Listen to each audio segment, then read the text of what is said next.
any meeting on any level in the UK, whether it's with practitioners or researchers that work within the construction industry, you'll find that decarbonization is the main issue. The political targets by the government to achieve net zero at a certain time, it keeps getting pushed from 2040 to 2050 to 2060. For concrete, the first thing you would want to do is to make less concrete, and to make less concrete for the same archetype or for the same application, which is structural reinforced concrete buildings, such as the ones that we live in, you need to do a better structural optimization of your building. Maybe seek the knowledge, yes, but from your heart, don't equate your pursuit to get the knowledge and the certificates and the experiences that are definitely more valuable in the West, specifically in research, because we don't have any research in Egypt. I won't fool you. Don't seek this with the heart of wanting validation. You are valid. Hello, everyone, and welcome to our podcast. This is the Reformers Talks podcast. If you want to learn about decarbonizing building materials and cement consumption in the global north and global south going forwards, and in general, sustainable concrete, this is the right podcast for you. I'll just give you a small introduction about our podcast. Reformers Podcast is an exciting series that aims to acquaint English-speaking architects, engineers, planners, and the broader community with visionary individuals who are actively engaged in researching and teaching and implementing sustainable approaches within the realm of the built environment. My name is Farres Yasser. I'm your host. My motto is always ECO, so E for experimental, environmental research, C for communal, collaborative and comprehensive design, and O for outreach and teaching everything and just repeating. That's how I love to do sustainable architecture within the built environment. My guest today is Hisham Hafez. Hisham is a very dear friend of mine. He is an academic, he is a lecturer, he is a civil engineer, and he is a postdoctorate researcher at the University of Leeds, working in the Transfire Hub project, which aims to transform the UK's foundation industries to achieve the circular economy and net zero strategies, or net zero targets by 2050. He has a background in construction engineering, innovative structural materials and design, and sustainability assessment. He has also worked on industry-funded research projects around low-carbon cement and concrete technology, such as the limestone calcinated clay LC3 project at EPFL. He has published several high-impact journal articles and conference papers on the performance-based life cycle and sustainability assessment of concrete, mechanical and durability testing of low-carbon concrete products, structural optimization of concrete material use, and material flow and global supply-demand mapping of potentially sustainable structural materials. He is passionate about developing novel solutions for the environmental challenges facing the construction sector. Without further ado, Hisham, please, could you provide us an introduction of yourself in your own words, including maybe a bit about your education, your skills, your work experience, and your personal background? Now, hello, Farres. Thanks very much for hosting me. I don't think there's a longer introduction than the one you gave, so I think we'll have to make do with the one you did. I might give you some of the background and the qualifications that got me to this place. I'm Egyptian. Born and raised, and that's where I got my undergrad degree, the bachelor's degree from the American University in Cairo. I worked afterwards for 4 years as a civil engineer in Egypt. And maybe the time will come during the podcast to explain a bit more about this, but then I did a master's in the University of Bath here in the UK. And then I got another scholarship to do my PhD at the University of Northumbria in Newcastle, and my PhD was on sustainability assessment of concrete and trying to find low carbon cement and concrete solutions for the imminent climate issues, especially the political and economic pressure on the global north to decarbonize. And after this, I did 3 postdoc posts, a short one in Spain in University of Politecnico de Catalunya for 3 months and a year and 3 months in EPFL, Switzerland. And then I've been working at the University of Leeds for 6 months on the topic that you raised. You see, it wasn't a short introduction. There's so much more to give, but anyway. Thank you. I know your background is very interesting, and I know you've touched on many subtopics within your topic, which makes you not just an expert in your field, and I'm very happy to have you on the show because of that, but also it makes you really touch on many aspects. So you're not just a one-track kind of guy. No, you also like touch on many things. So lime within cement, etc. So my second question to you is, what motivated you to focus your research on concrete and cement, and how do the UK and Egypt serve as points of comparison, as an example? Yeah, maybe for this, it's time for a small background story, because when I was graduating from my bachelor's, it was a similar global circumstance to the one that we're living in now, in which people in my region had big changes happening, big political and geopolitical issues happening, and it drove them to think of bigger things. And at the moment, I was thinking that sustainability is the way to go. I need to put my engineering degree in the way forward for humanity. I can come later and tell you how naive this perception was at the time, but it suited my 21 years of age. And after 4 years of working within the sustainability realm in Egypt in a solar energy company, shout out to Karm Solar, I then found that the ceiling of working on research and development in Egypt is very low, and my job is not as technically stimulating and challenging as I wanted it to be. Of course, it's a privilege to think this way, because I had the opportunity to have the scholarship to do the master's in Bath, which then showed me how not necessarily through renewable energy, but through low carbon construction materials, I could have a more focused civil engineering focus to sustainability. So that's what I saw my degree and my passion and goal align well, is to try and put my engineering knowledge into finding sustainable solutions, sustainable in its broader sense, and sustainable meaning environmentally lower impact. And starting from there, from my PhD journey that was started in 2017, I had a dichotomy. I was living two lives.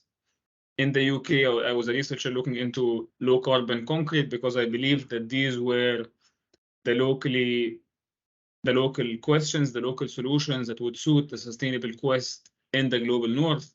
And in Egypt, I was a co-founder of a startup that builds with earth, so rammed earth, compressed earth blocks, because that's how I viewed the sustainability and the local questions to be in Egypt. You're talking about HandOver.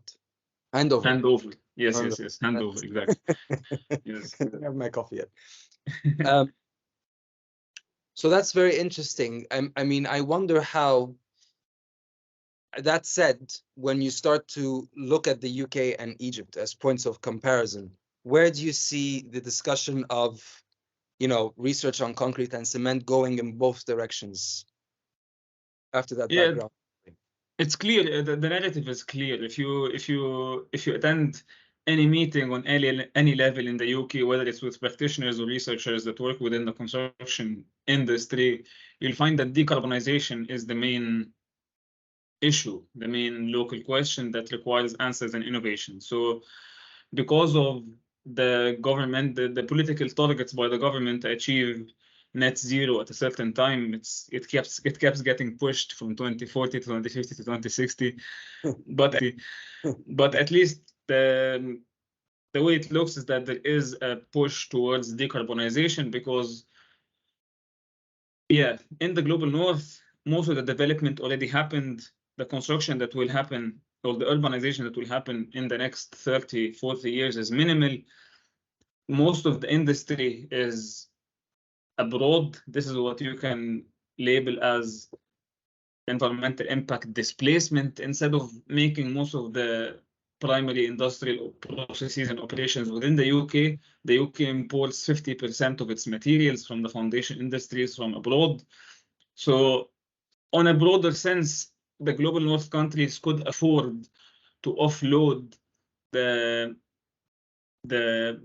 carbon emitting or the heavy industrial processes and operations to other parts of the world, and they can focus on making their priority their main societal issue and quest is to live in an equitable, low carbon and environmentally sustainable realm. However, the other side of the equation, and they will always act in balance, is that in Egypt and other developing countries, because of the requirement to urbanize till 2050 and 2060 and going beyond this because of the high population densities, there will be a lot of construction happening, and there is a big need to industrialize more in order to achieve economic prosperity. And this requires more carbon emissions. So if you want to look at a timeline in which for the past 200 years, most of the global north countries have been involved in heavy emitting industries, and this achieved most of their economic prosperity, this and extractivism and colonialism. You would now expect this to be shifted to the global north, to global south, starting now. And I think there are countries already in transition like China and India who already managed to become top horse contenders in the race to be a political power and economic power globally, but they still have a lot of emissions issues to solve. So this is how I see the balance between both. Egypt produces 50 million tons of cement a year. The UK produces 8-9 million tons of cement a year. So that's really wow.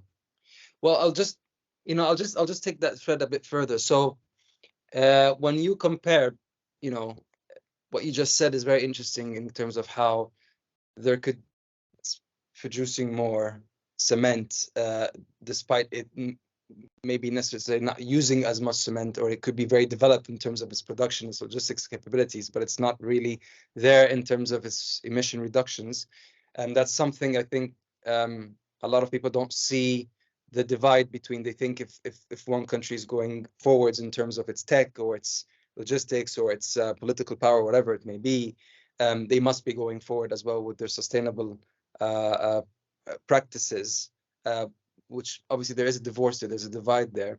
But what I would say is, in the UK, yes, maybe we're not producing as much cement as other countries, particularly Egypt.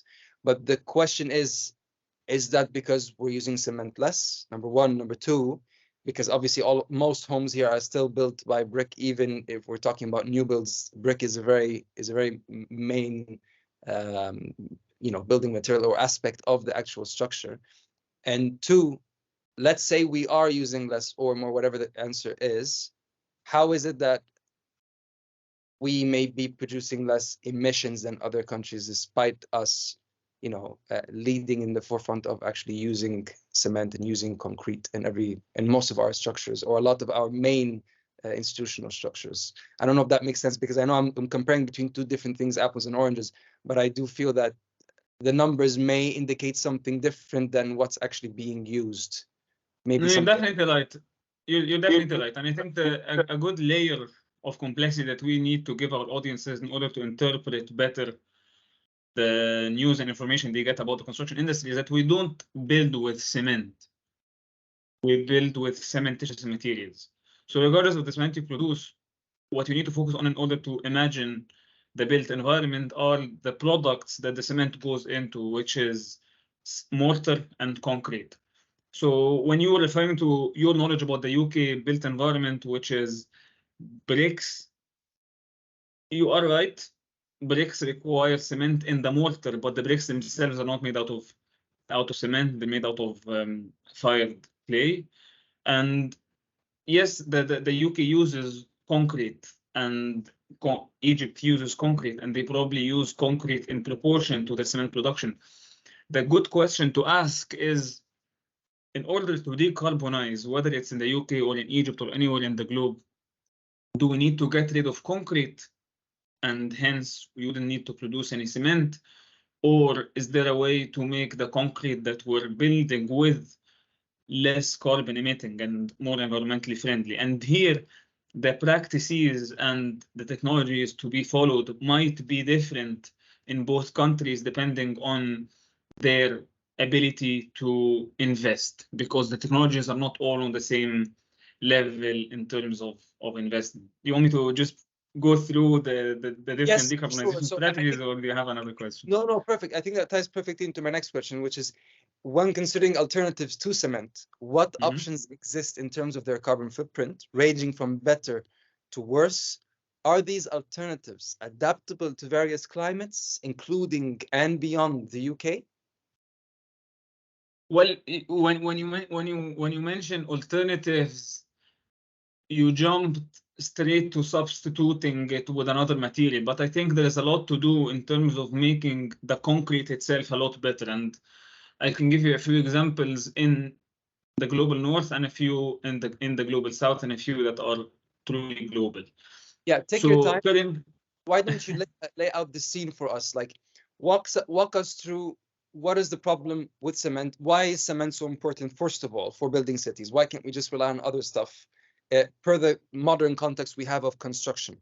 And then afterwards, what is the problem with concrete or with cement or with the building or with carbonization in general?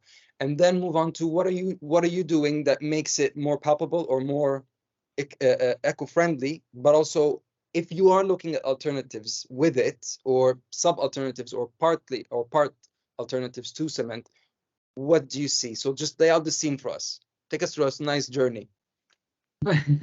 Yeah, I wish I would do it justice. It's pretty big landscape, because as you know, cement is responsible for 8% of the anthropogenic carbon dioxide emissions globally, and hence decarbonizing it is a big effort, and that's why most of the budget for research is going towards decarbonizing the built environment, whether it's being in the cement and concrete or in the embodied energy reductions.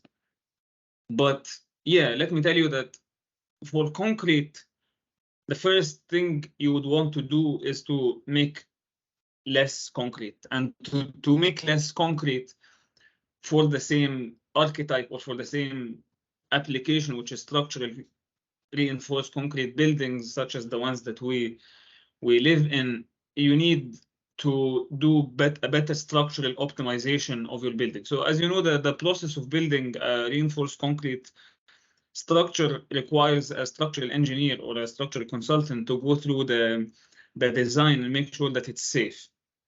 And they follow specific Euro codes here in Europe and other codes in Egypt and other countries, local codes and standards, in order to make sure that this building is truly safe as per the standards to get a permit. And the practice is one of the few that has direct implications on human lives. As you see with the recent disasters in Morocco, Turkey, and Afghanistan, most of the earthquakes that happen in places where earthquakes are not quite often result in massive losses of lives, because of either the buildings were not structurally designed to adapt to these natural phenomena, or it was designed well but it was poorly constructed. And hence a structural engineer feels the obligation to be a bit more safe when designing their buildings and put a bit of a higher safety factor when designing the building. Actually, statistically, one of the research papers that I've been writing and hopefully will be published soon looked into this matter, and most of the concrete that we make is like 100% more than what's required. So you put double the concrete in the buildings, but of course this gets to the fundamental, the characteristic ability of the material to carry the loads, but you need to account for variability in the loads. You need to account for misoccupants. Living here alone, but then they turn it into a storage because it gets them some extra income, and then you didn't account for the storage of storage load. But yeah, to cut this long point a bit shorter, structural optimization is the way to go in order to use less concrete to achieve the same job. Once you did this for the same objective, which is a concrete column or a concrete element like a beam or a slab, you could use less cement to make the concrete. So let's assume you have a reinforced concrete column that's 30 by 30 centimeters by 30 centimeters. In order to make this, you'd want to achieve a strength, let's say, of 30 megapascal. To achieve this, you do a typical mix design, and you decide you could put like 350 kilograms of binder in concrete.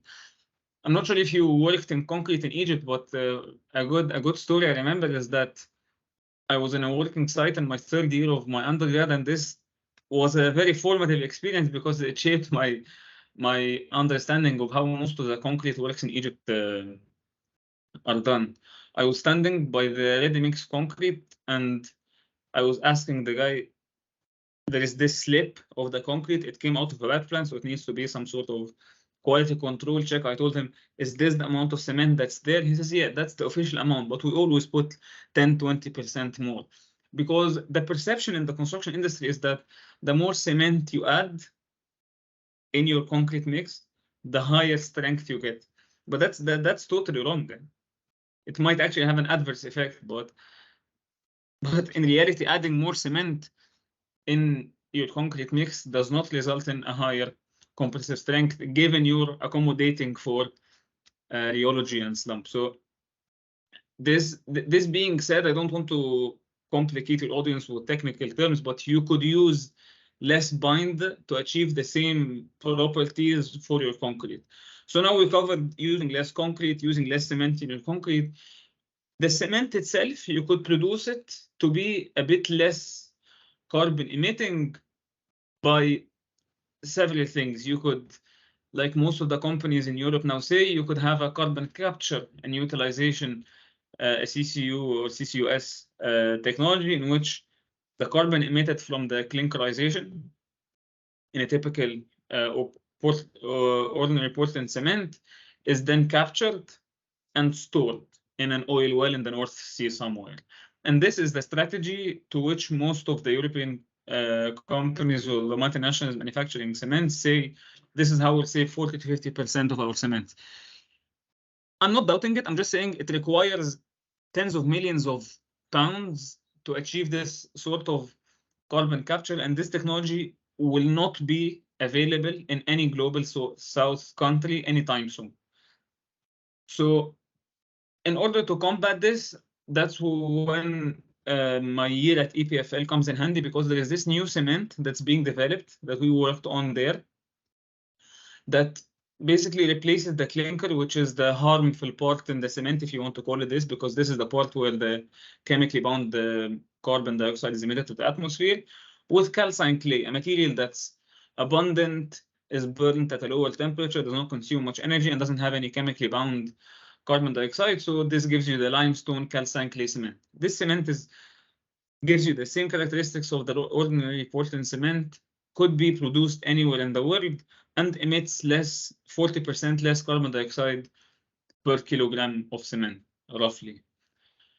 So let's say going through the strategy of decarbonization, you get an image of how much you could save and what are the industrial approaches or strategies that you could do, and what's the investment associated with each of them. Some of them are pretty easy. You just tell your engineer to be a bit more careful with the amount of cement they use or the amount of concrete they specify.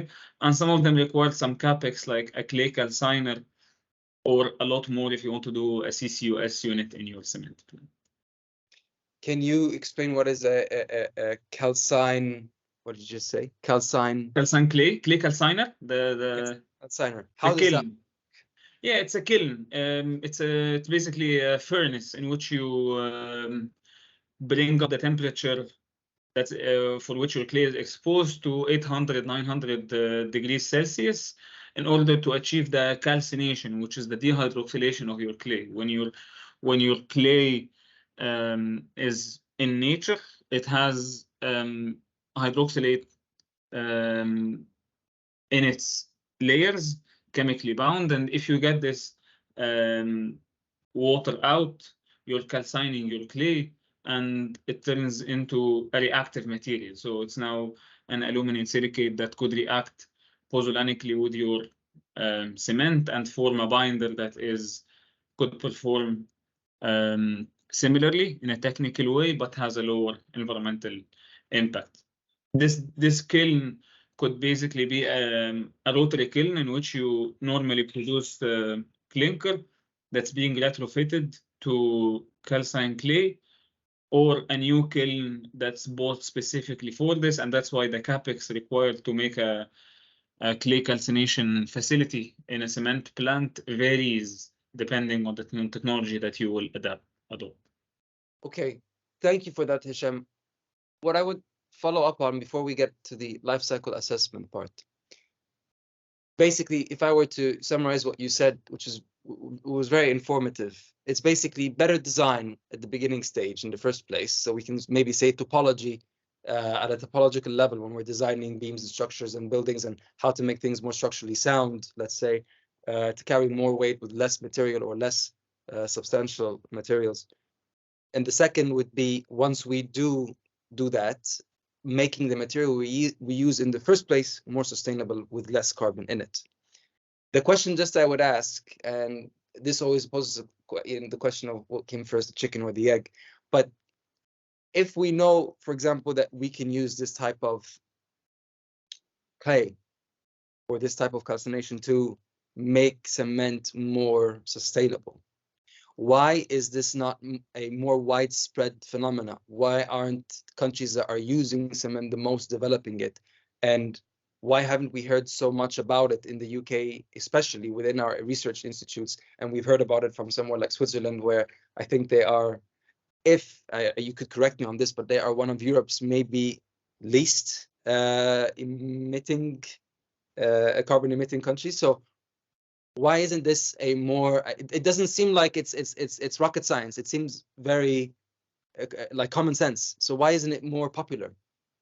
It's a new technology. Things take time, and generally the construction industry is a bit slow in innovation. Generally, it's one of the slowest industries, and the reason for this is probably the business model itself, because cement is a very heavy industry and it's sold in bulks, and that's why along the supply chain from the raw material supplier to the cement plant itself, the cement producer, the retailers, and the construction companies, there is no real incentive to reduce the amount of cement used. And until the global warming issue was very imminent in the past 15, 20 years, and questions were raised about how come cement is responsible for 8% and no one is doing anything about it, when the cement companies now feel the push.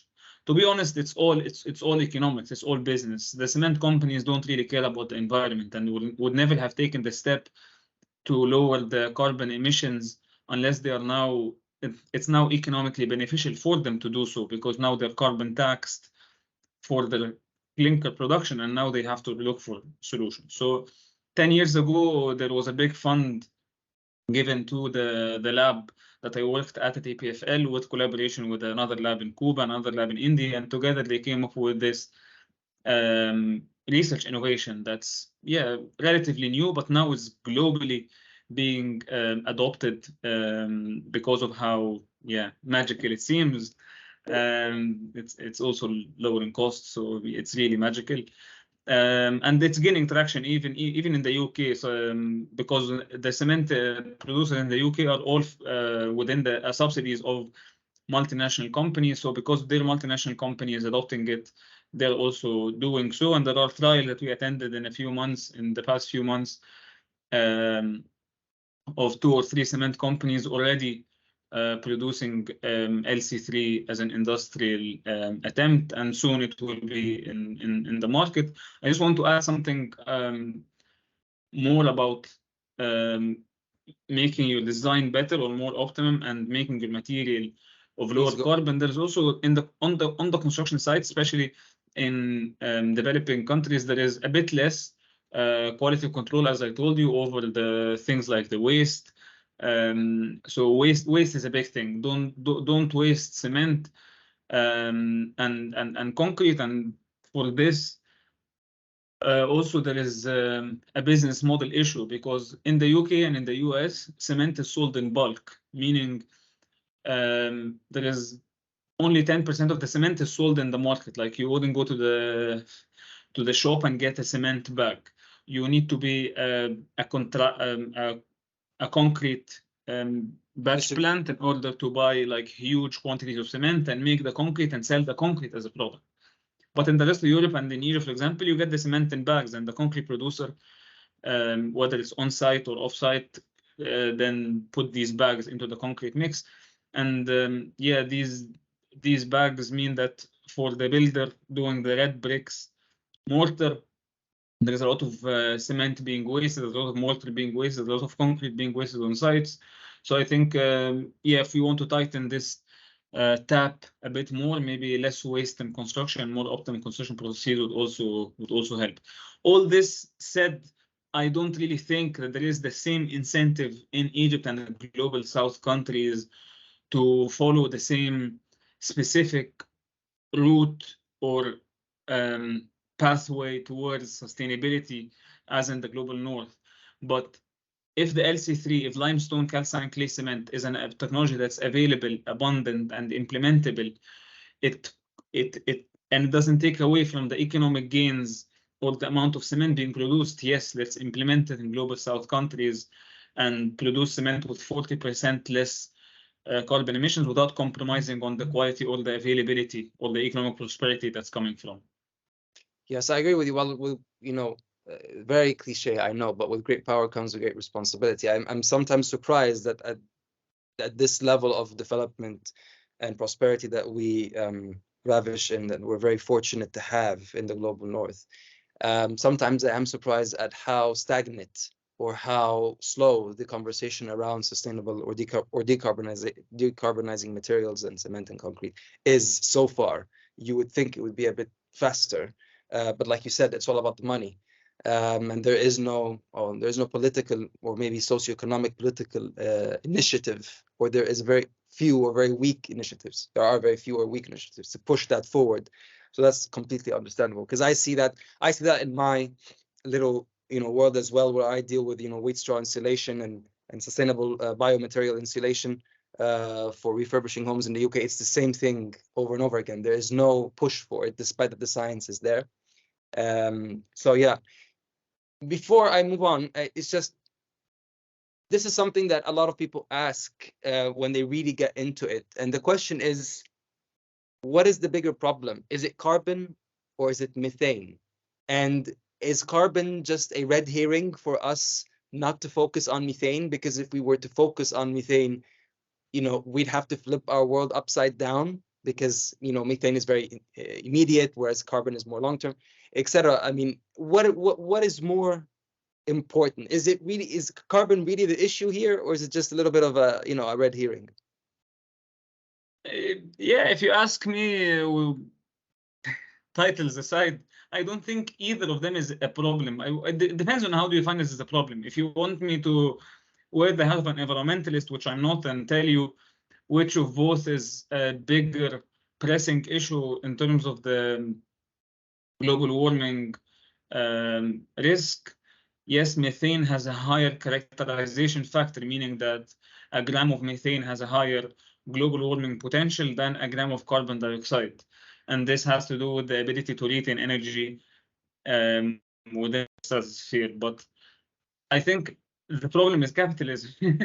It's neither of both emissions. I think that cement is a very, very environmentally economic, meaning that material, meaning that the carbon emissions from cement is better than a lot of other substitution materials. And that's a part of your question that we never delved into, because realistically, we will continue to produce cement and we will continue to produce concrete specifically in developing countries, at least for the next 30 years, for urbanization purposes, because that's the existing construction practice. But even if we would have delved into alternative products, cement produces carbon dioxide in a rational way. It's just that how much we use it is the reason it's causing this big problem. And this problem of mass production is really what's behind methane, carbon dioxide, and the global warming issue. So if you tell me, yes, methane comes from the feedstock for cattle, and hence we need to all be vegans because this would ensure that there isn't any methane being emitted from feedstock, I'll tell you that, yeah, it's not, the problem is not veganism, because you need to industrial processes will be making your food, and I assure you, switching all our diets to veganism made by the same companies will not make the environment any better. So it's probably how much meat the global north is consuming. I assure you, the average US citizen eats 10 times more meat than the average sub-Saharan African citizen, and if they would have both met somewhere in the middle, probably lower. Like if everyone would have eaten the same meat portion as a sub-Saharan African citizen, probably the whole methane issue from feedstock wouldn't have been there. So I'm not an environmentalist, and I don't want to give you sort of a holistic view on how to solve the world. It's not my job. It's not something that interests me. I believe what you said, with great responsibility comes great power, but I don't think most of the political regimes are acting in responsibility, and recent events are showing how the global north, if anything, are really irresponsible on that matter. So to me, to be sustainable, we need to try and consume with modesty, produce with modesty, and not give in to the consumeristic lifestyles. No, thank you for that. I agree. I think by nature of what you do already, that does make you. I think anyone who is tangibly related to sustainable approaches to whatever they do care about the environment, and they are fixing the environment in a certain way, because I think it's a communal effort. I'm going to touch next on LCA, but also alternatives. So if I say, for example, can you explain the concept of life cycle analysis, just as a concept, first of all, because as much as it is something that is, very, unique, very primary and very essential to a lot of any sustainable piece of work, but I think it's also not a buzzword yet in many academic spheres, especially with students, be it at an undergrad level or at a postgrad level, or even sometimes with practitioners. What is the concept of life cycle analysis? How does it function? What tools do you personally use to employ to perform LCA analyses? And how can architects, engineers, etc., seamlessly integrate it into their standard practices? Life cycle assessment or analysis, they're used interchangeably. Shortly, LCA is a method that can calculate the environmental impact or the economic impact, if you're using cost as an indicator, for a certain product that is within the scope you're studying. So let's say, because of our subject, we're trying to calculate how much carbon cement production is. We need to put a boundary to this. Are we talking about the cement that we're producing in this specific plant, in this specific place and time? Or are we talking about the whole of the cement industry globally? And after setting this boundary, you then specify which part of the life cycle of this product would you like to study. Are you considering the extraction of the raw materials that go into the production, the energy that goes into the production, and hence the emissions of the production of the cement till the gate of the factory that produces it? Or are you going to follow through with the life cycle of the cement till it goes to the construction site, becomes a part of a concrete unit volume, and then lives its first life, at least, as a building component, and then it gets demolished or reused or refurbished, and then hopefully turn into another life? This scope or boundary is also defined by the user.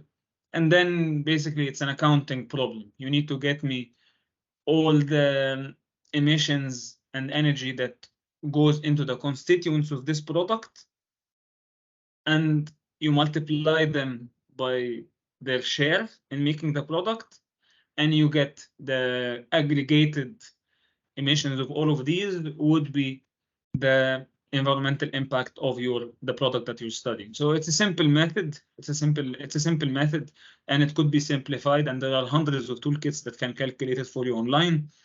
When I did my PhD, I was using a software that's common that's called SemaPro. And the benefit of it is that it included one of the biggest databases for which you can get these individual emissions for the processes that you use to make a product,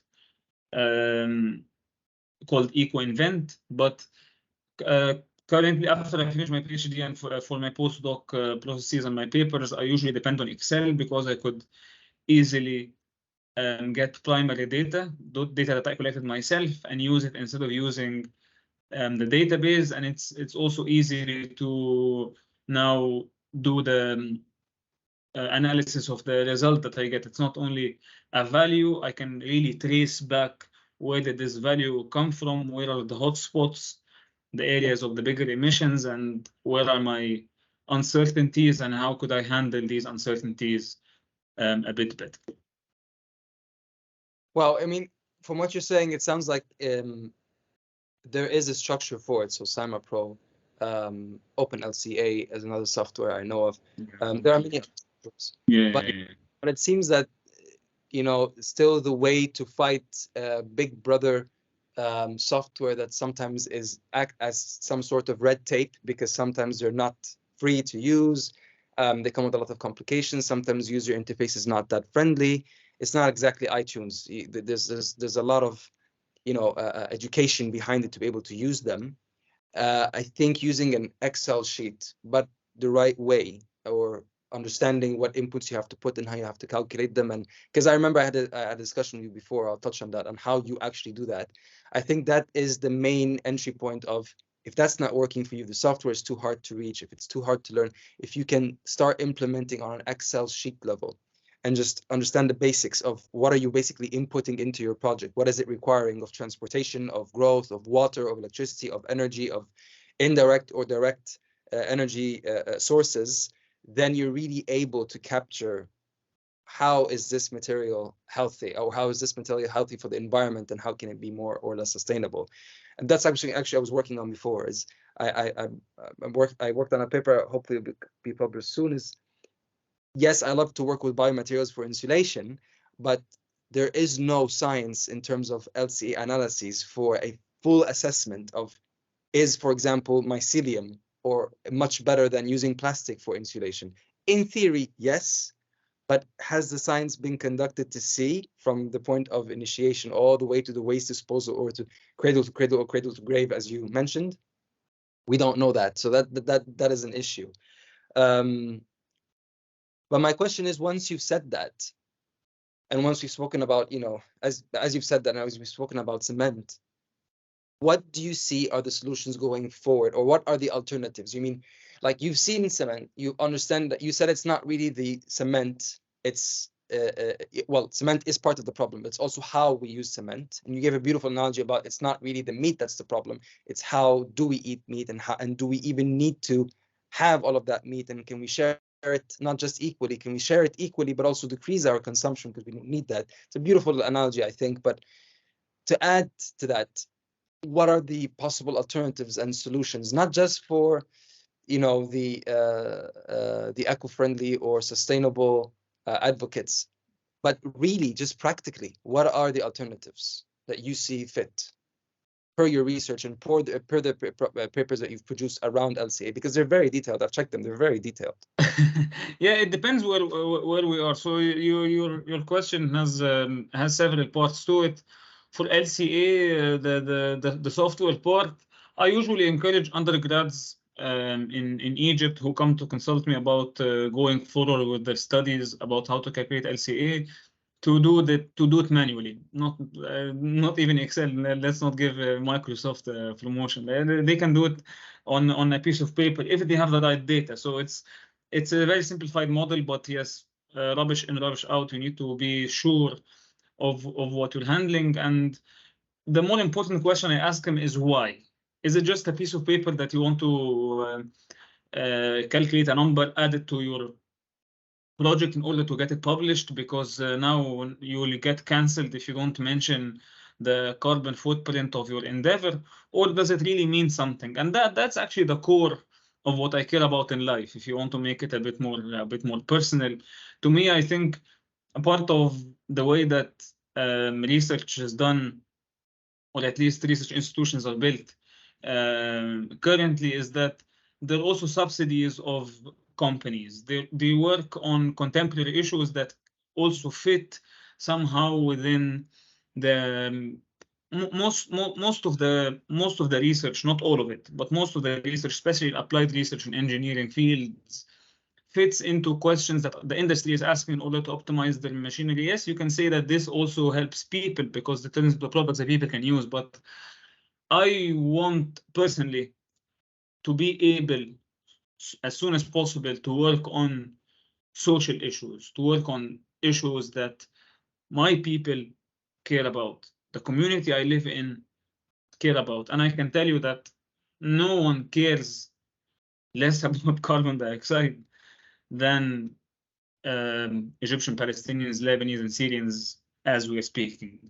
So I think the way going forward to make a more sustainable built environment is to have a more equitable global exchange to start with. So if Palestinians are now given a bit more justice to rebuild the destruction that's caused by the Western political regimes, I think they can use whatever cement they use, whatever amount of concrete they want, because it's a basic human right to have shelter. But if you want to go back to your original question and ask him about alternatives that we could use locally, we have a long-lived tradition of using locally sourced solutions and materials. That's why I told you in Egypt, I have this startup called HandOver. And in HandOver, we really build on a tradition of building with earth in Egypt to make 1-2-story high buildings for community purposes, whether it being community centers or even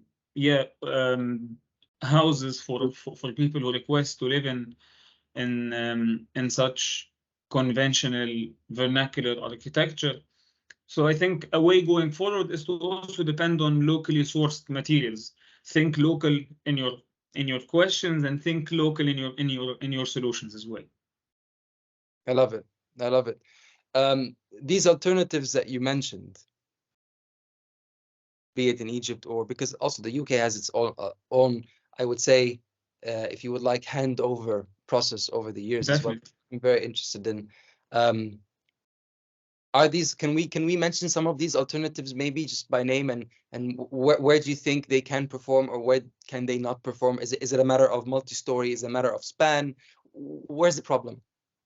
Yeah, very good question. I think during my time at Bath, I had one of my lecturers was the guru of earth construction in the UK, Pete Walker, and Pete worked as a consultant and as an architect for a lot of buildings across the UK. And I think, to quote some of his words, I think the problems are not exactly in the materials themselves and how adaptive they are to modern climates and modern uses, because typically what happens in the UK is that the cancellation of the use of bio-based materials as insulation or as load-bearing components in buildings comes primarily from its inability to accommodate the exchange of humidity. So you're the expert on this. You did your PhD on bio-based insulation panels. You have a panel that's made out of thatch or wool or whatever natural material that you want to use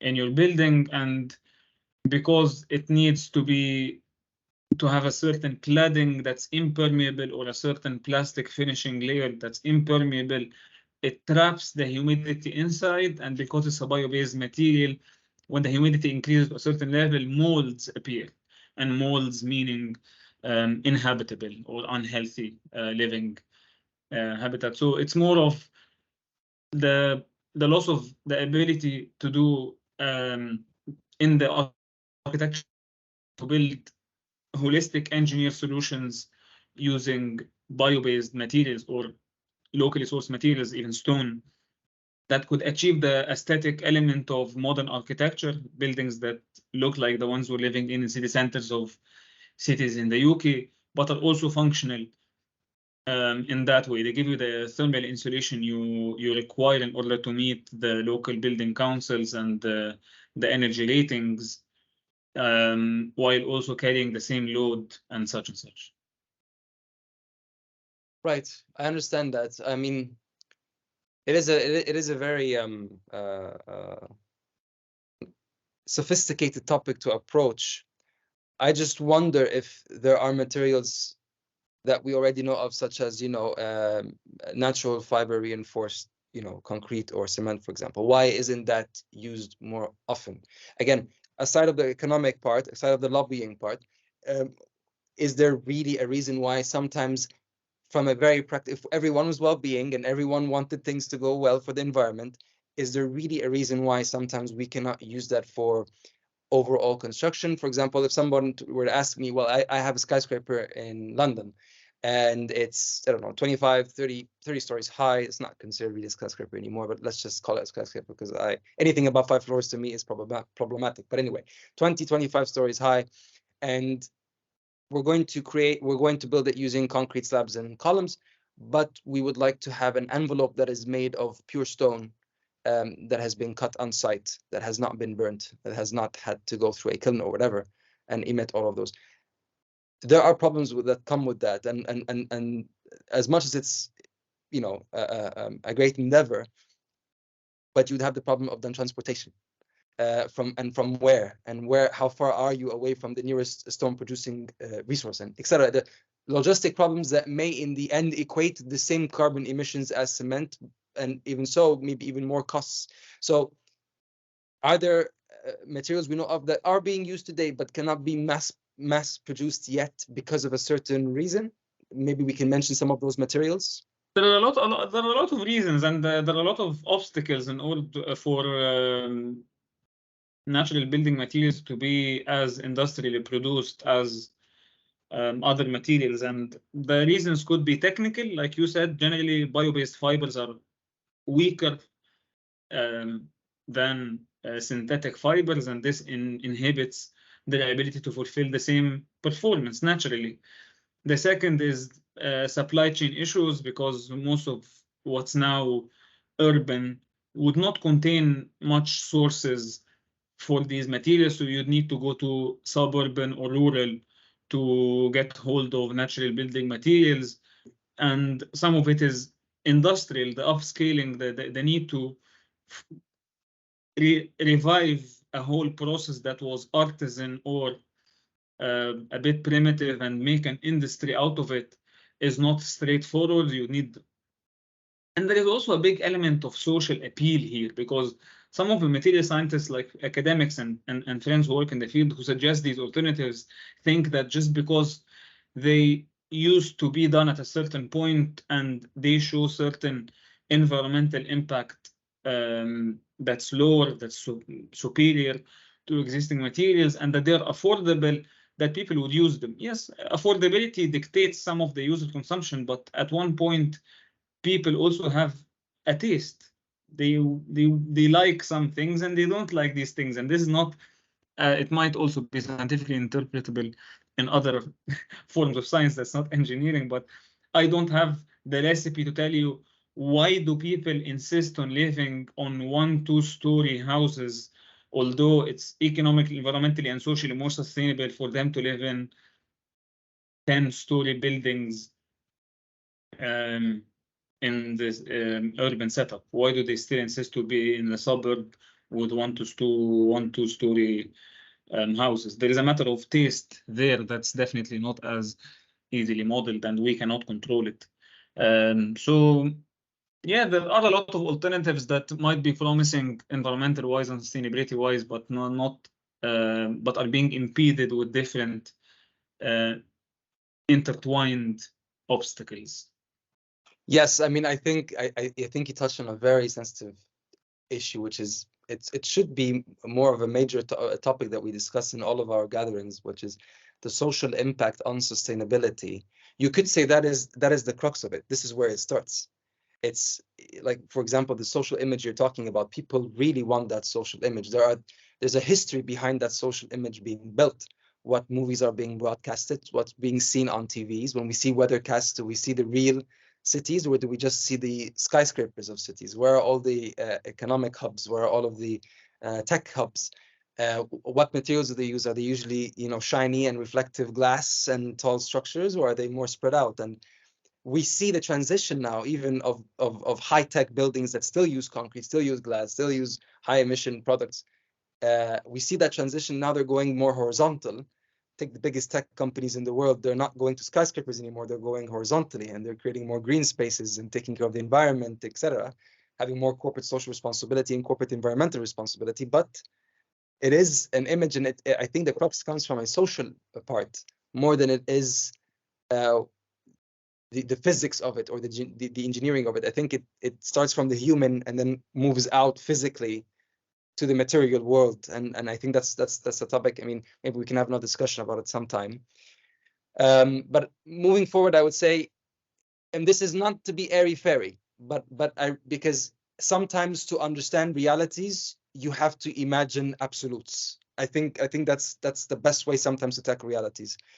In an ideal scenario,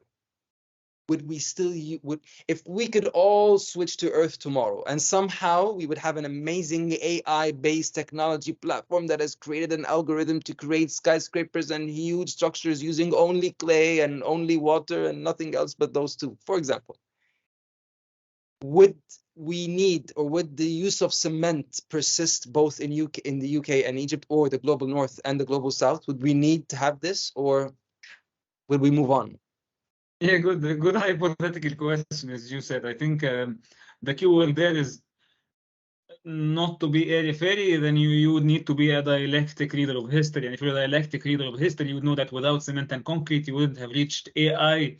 So you wouldn't have been able to solve these problems. But let me tell you, a better, more realistic solution about what could we do now.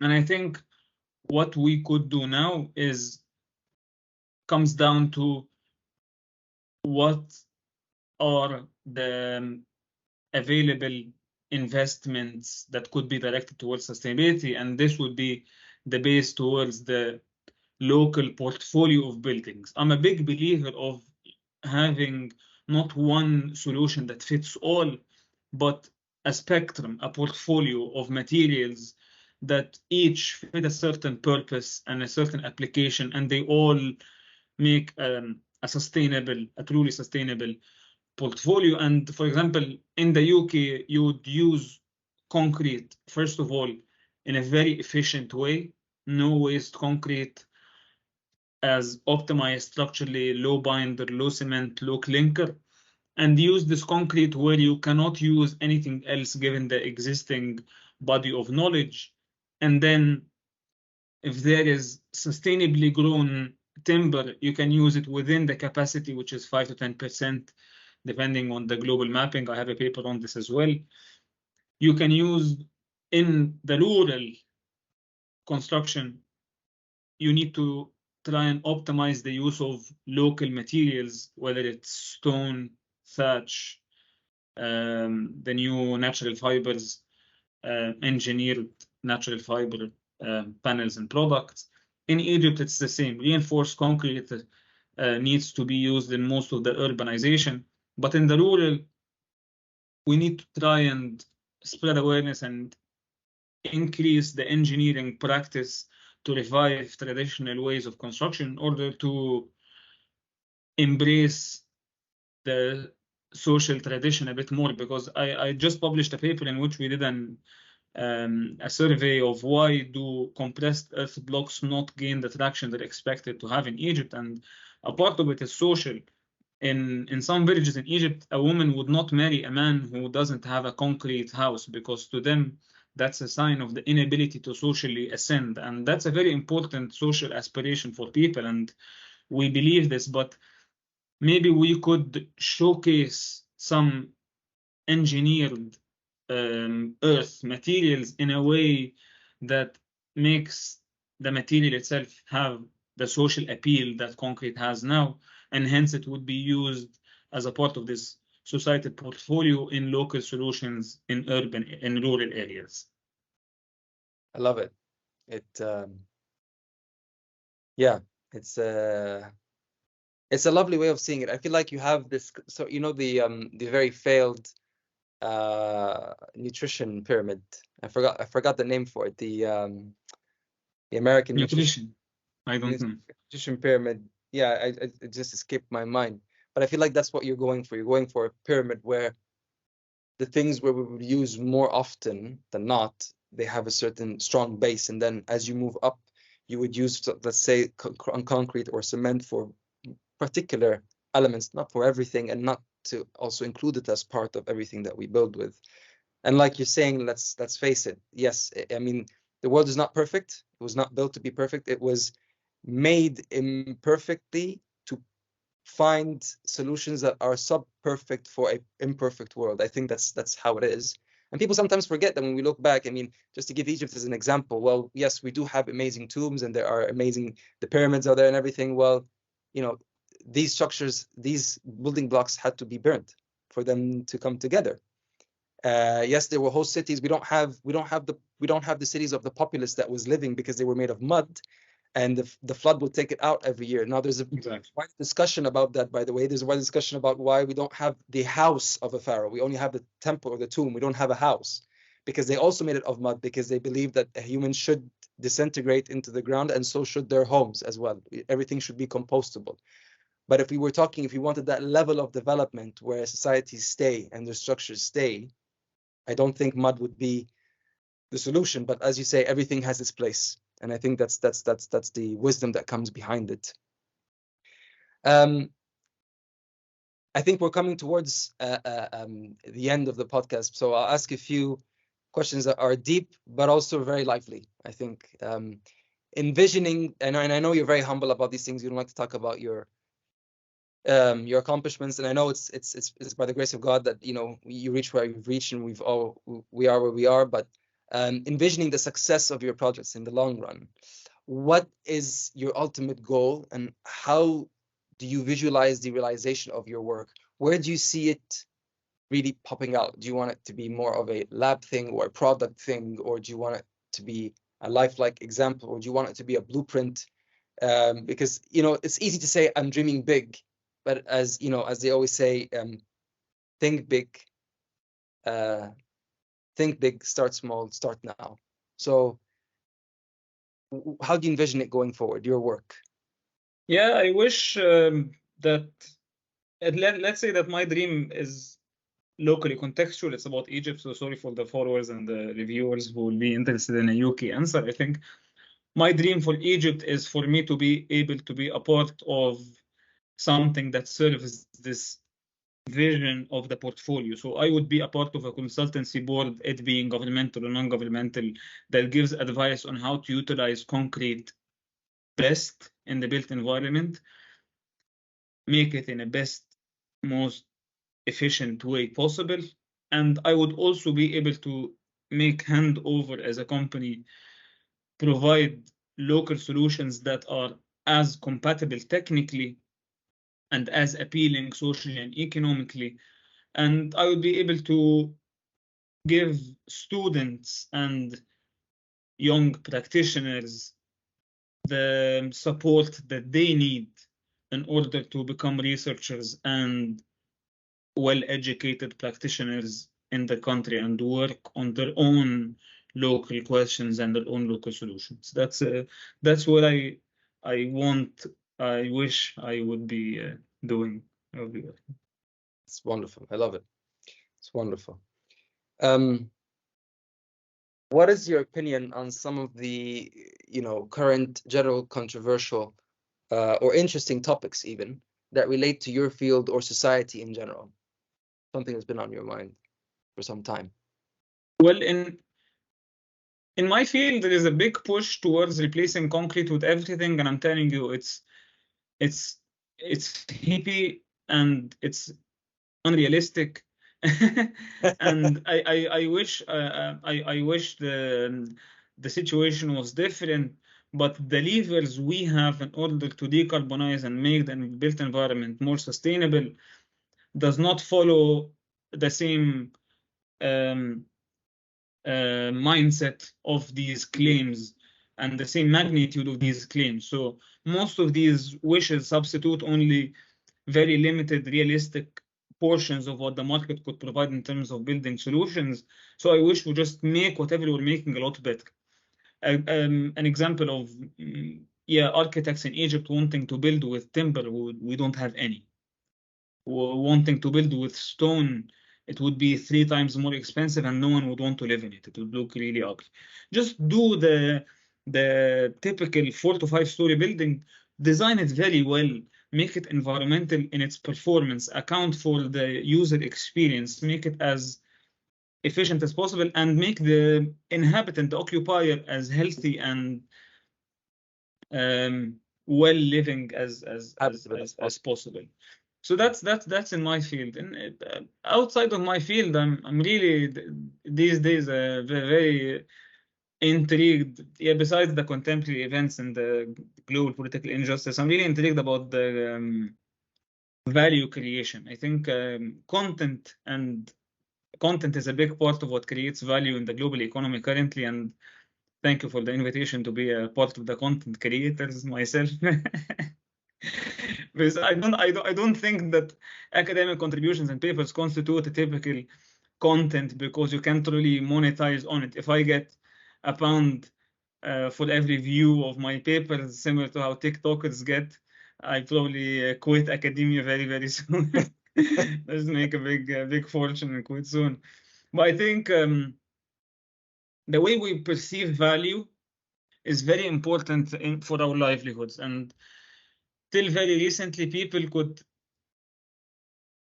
I'm speaking, the normal public could look at something and understand what's the value behind. Look at a product that's sold at a certain price, and you could understand, yes, there are some raw materials constituting this, there are some processes that were done, there is some transportation, and there is the profit of the owner, and this is the price. But here is the value, here is the monetary value, and here is a societal value. This thing is perceived to have a certain value. But currently, most of the things that are being upheld as values are hard to compare, like things like fame, influence. These are the things that you could monetize on, gain profit from. And I'm really interested in how this is shaping our society. This is skewing our view to what matters, to how you would go around with your day trying to highlight certain acts because they constitute fundamental acts in the things that you uphold, the value that you uphold. You'll act this way because this would maximize these values and minimize these values.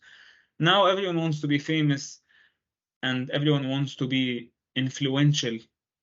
And besides it being very, very individualistic and it avoiding any values that could be held by a community, I think it's skews the current normative value. So I'm just interested about this. I don't have an opinion yet, but I'm trying to form one. I'm in the process. It's lovely. I mean, I love that reflection. I think I'm with you in. I share the same. I share the same interest, and I also share the same fear of practically becoming which I hate the most, is someone who just cares about fame and the clicks and the likes and the follows and this and that. But I think, I mean, I could be wrong, but I think what will determine the value of what you are producing as an academic and an engineer, or as a person in general, whatever field you're in, down to the simplest of jobs that society would crumble without them. I think the testament to that will be time. Nothing but time. 70, 80 years ago, we had Hisham Hafez, the renowned sustainable architect guru of not just Egypt, not just of the Middle East, but of the world. He spoke about carbon footprint before it was even in the books in academia in the West. We forget that. Sadly, most of architects in the West till this day do not know who Hassan Fathy is, have never heard of his name. But now he is becoming more and more popular than ever. His teachings are becoming more and more popular than ever. His approaches, the phrases he used, the ideologies he had, because they are global ideologies. They are not ones that are controversial. They are shared by any institute, by any person who has any kind of well-being toward or well-meaning initiative towards the environment and towards societies in general. So his mantra stood the test of time, even if his name is not, for whatever reason, be it a global thing or a zone thing or maybe a background thing, that it's not that popular. But I really don't see the teachings of someone like Philip Johnson or you know, a love child of his, Gary, or I don't see that narrative carrying on much. And even if we don't mention their names because they are part of our society and respect to them, you know, they led a certain idea for a certain time, their name, we have chapters in books because of the styles they built. Fine, if that's how you want to put it, that's fine. But their mantra will not stand the test of time. And I think that is what counts. You know, there are YouTube videos I've watched 10 years ago, you know, such as Start with Why by Simon Sinek. You know, I've watched that I don't know how many times. I can assure you Simon Sinek is not the most fluent writer or author under the sun. There are authors that have made much more money than him. Maybe the guy who wrote the Bulletproof Coffee Method. You know, how many people do you hear of today going for the Bulletproof Coffee Method and trying to live forever? And it's the value you create will either test the stand of time and not, and that is what will dictate the value you have. I mean, that's my personal. And in the end, we know we don't need much. We don't need much of that surplus income to be happy or to survive. It's just a matter of fulfillment and content with where you stand in the world. And what have you done? What have you done? What was your footprint here? What was not your carbon footprint? What was your human footprint? You know, and carbon footprint is part of that. So yeah, I love it. And it touches on your last example as well as these airy-fairy ideas of just replacing concrete altogether with stone. Just design what you can now properly. I think it's the 1% rule, you know, by Atomic Habits, James Clear. It's just the 1% rule. Do that one thing a little bit better, and then we can get the snowball running as to what can we actually then develop and replace, etc. Yeah, sorry, Hisham. I mean, I love speaking to you, but I have 2 last questions. Excellent. 2, okay. Yes, so go for it. A little bit about the journeys and the challenges you've had to face in the achievements you've made and the mistakes you've learned from along the way. So maybe pivotal points in your life, maybe very tragic moments, but very comedic at the same time, that shaped ideas you have, or you know, things you've come to think of, or yeah. I think I'm hoping some of the young graduates are hearing this, and to them the first thing I want to say is that I didn't achieve much. So don't look at this and see this is how I reach my achievements. But maybe some of the lessons are that I didn't give much validation to the availability of the aggregated local knowledge that you're speaking about, whether it's Hassan Fathy and his inheritance. As much as I was seeking the validation of Western institutions and what's globally acknowledged as sources of knowledge. So I think that's also important. If you have an outlook of, I think the circumstances and the days we're living in currently are testimonial to that this idea of a global citizen is not really realistic yet. Maybe in a more equitable world, you could be a global citizen. So as it stands, especially if you're from the global south, you're not a global citizen, you're a developing country citizen. So your identity and your values, and hence your social issues and social contributions are local, are community-based, and it's for the best if they continue to be so. And my advice then is that don't try and seek the validation from global and Western institutions. Maybe seek the knowledge, yes, but from your heart. Don't equate your pursuit to get the knowledge and the certificates and the experiences that are definitely more valuable in the West, specifically in research, because we don't have any research in Egypt. I won't fool you. Don't seek this with the heart of wanting validation. You are valid and your questions are valid. You need to try and project the knowledge that you're gaining and try as much as possible to fit them within a community or a local question through which you could transfer this knowledge back, and go there with a heart, with a brave heart, and don't doubt yourself, and don't wait for this validation. And yeah, I think I would calm myself down if you ask me. A lot of the times in which the journey was a bit tough, whether it's financially or academically, it felt like the whole world was crumbling. But yeah, it turned out it's fine. On the personal level, it's fine. So I would calm myself down. And I would seek other people's wisdom and knowledge. If I knew someone like you existed when I came to the UK, I would have reached out and tried to connect and form my own community abroad for those who would want to travel for research like I did. That's it, I think. Yeah, I think it's a very deep point that we really need to reflect on. This, I think, yeah, this idea of validation, I think it also feeds into your last answer as well. This idea of needing validation sometimes leads to thinking about the likes and fame and the things that are basically unempirical.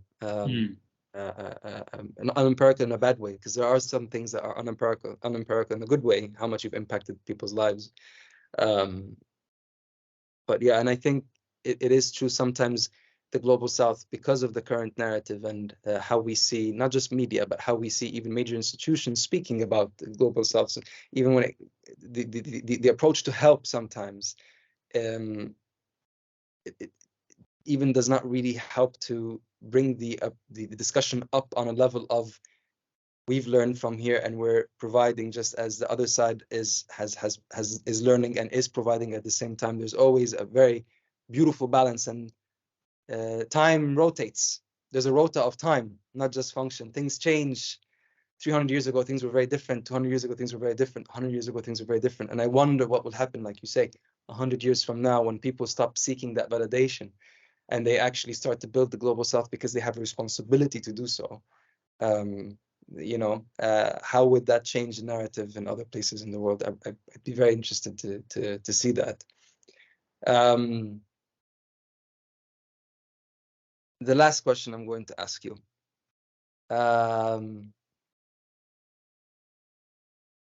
If you could give advice to your younger self or other academics, practitioners, architects, engineers, whoever was watching this, might be younger than you are, your age, maybe slightly older, whatever, regarding just in general advice or specific aspects in your field, or both, other than the advice you just gave us, what specific advice would you have loved to, what would you love to give? If there's one thing you can say, and maybe, like, your voice is never going to be heard again on the internet, what is the one thing you would like to tell people to make them change how they think? Yeah, let's say if I would watch this again later and think that this is the one thing I chose to say, let's keep it to the practical engineering wise, because I'm not sure if most of the viewers would be interested in my personal belief and personal advice. I think for a civil engineer wanting to pursue research in my area, I think a good advice would be to be rigorous, be patient, and yeah, do not jump to. If you're an academic, in my field, do not publish anything, because there is a lot out there that doesn't really say much. So have the dignity and the self-respect to be rigorous, be diligent, and do substantial work that makes a difference within the context that you would want to be influential in. And yeah, try to, as I said, I can't iterate this enough, try to have a local context, a local boundary, a local perspective. Don't fall into the trap of fashionable, trendy research or applications, or even individual recommendations for that sake. Be vegan, travel the world, take a data science. Your own boss, start a startup. Exactly, take a data science course and you work as a freelance data analyst. That's it. Yeah, I think that's it. I think that's a good enough advice. Thank you, Hisham. I really appreciate it. I've learned a lot today. I really thank you, and I know we've had this part of this discussion before as an informal discussion between us, and we said we have to bring it out to general public. I think it's very important for people to, be involved in the discussion. And I'd love to meet with you again and have another podcast. We'll formulate it throughout the days and the coming months, hopefully, inshallah. I just wanted to say to everyone, thank you for watching. Please like and share the video, just for the algorithm to share it with others. It's not because we want the likes, we want the algorithm to start working and others to benefit, just like I've benefited, just like you've benefited. Share it with your friends. Tell us in the comments if you know of any architects or engineers you'd like me to communicate with. Hisham, thank you very much for your time today. I really can't thank you enough. I just want to ask you if the viewers would like to contact you or check your publications or communicate with you or check your content in general. Where can they find you? Yeah, you're all welcome to my kitchen. That's why I recorded here. And if they are fellow academics, they are welcome to email me directly on ResearchGate or on my email, and I hope you put descriptions of both of them in the video. And if they're young practitioners or young researchers from Egypt, they can contact me directly on LinkedIn or even Facebook. If they could find me, I don't mind. That's something that I actually always aspire to do, to become as much help to my community as possible. And let me also tell you that I volunteer for this initiative called Egypt Scholars that helps young engineers or academics or graduates generally find scholarships and travel to work in universities globally. And I help students review their applications, their CVs, so they can also pursue this path. And I also mentioned the startup I have in Egypt, HandOver. I think for people to understand the work that we're doing, you can also put a description of the website for the company, and also Carm Solar, the company originally worked at. This would be helpful, I think, for some of them. Great, thank you, Hisham. I'll put those links that you mentioned, links to your profile and links to Carm Solar, Benaa, HandOver, and many other topics maybe we touched on. I'll put links for that so the viewers can check anytime. Thank you, really. Thank you. I can't thank you enough. Thanks, Hisham. Thank you. Thanks very much. This was Hisham, the wonderful engineer who is working on very sensitive topics and issues for the environment through concrete and cement. And this was Farres Yasser with you as well, his host and the host of Reformers podcast. And until next time, I hope to see you in the best of health and see you next time, you guys. Bye. Bye.